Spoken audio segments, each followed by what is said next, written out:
Let's go now to Congressman Ron Paul from the great state of Texas, who's joining us to tell us why he, Congressman Paul, are you there? I'm here. Good. Let's start with this. Okay. Your president is telling you that you need to pass this thing. He's a Republican, you're a Republican, and yet everything that I'm reading in your blogs and everywhere else is you're dead set against it. Why? Well, because I think you're punishing the wrong people for some bad mistakes. I think even if they weren't trying to solve the problem, they're doing the wrong thing. I see the problem coming out of the fact that Congress spends too much, taxes too much, the Federal Reserve inflates too much, and we overregulate, and that's what we're doing.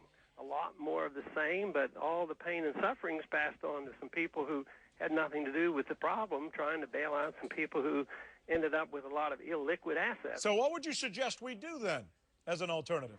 Well, of course, we should have done a lot less, a lot sooner and prevented the problem, but we have the problem now, which is not something brand new. We've had this throughout all of history where people participate in these bubbles, and it shows that the sooner you liquidate the bad debt and the malinvestment and get it over with, the better we are. Well, that's interesting. Let me read something. I just went to your website, and on the very first page of your website, Ron Paul, what is it, ronpaul.com? Is that right? Well, I have several. That would be the Ron Paul for President 2008.com. My producer just told me. All right, here's what it says from your website. Quote, I think we may have this. Angie, do we put this together? What a heroic day. The people rose up against a coalition of every evil group in America.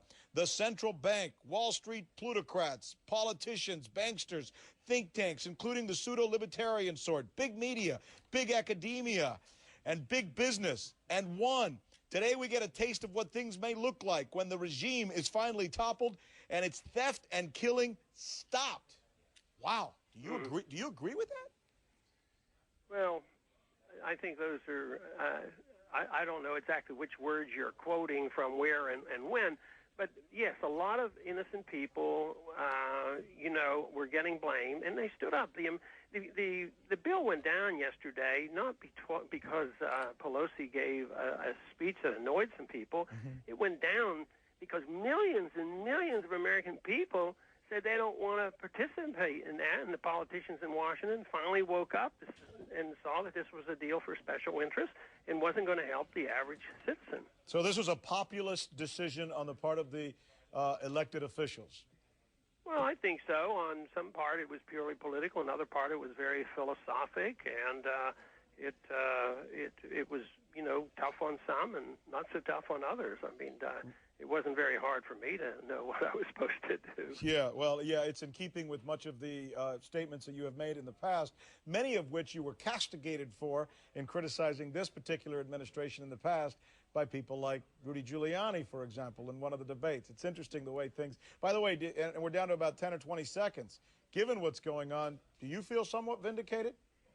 Well, in a way, but, ideas, nobody has a monopoly on ideas. I don't feel like they're my unique ideas. I have followed Austrian free market economics for a good many years, and they've been correct on their predictions. So just because I predicted this was coming about doesn't mean that I was clairvoyant as much as I understood the business cycle. And I think others get credit for this. Congressman Ron Paul, we thank you, sir, for taking time to talk to us today about this most important, pressing issue. Thank you. All right, the markets are going to close in 20 minutes. When we come back, we're taking it to the